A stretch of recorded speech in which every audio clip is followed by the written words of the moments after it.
How's it going, 3D printers? Andrew Sink here. Over the past couple of weeks while social distancing, I've been working on this model. This is the Snowspeeder from The Empire Strikes Back, modeled by user PlayAction on my mini factory, and it's a really great model. It snaps together, it's got a lot of articulation, a ton of detail, and it's just a very satisfying build. So I wanted to make a video showing the process of going from 3D printed part to painted and finished model.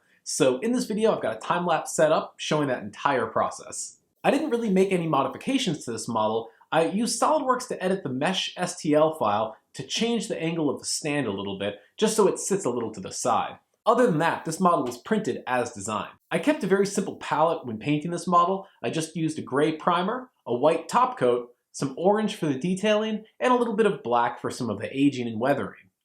Overall, I'm really happy with the way this model came out, and I think it'll make a really fun time lapse showing the process. You ready? Let's dive in.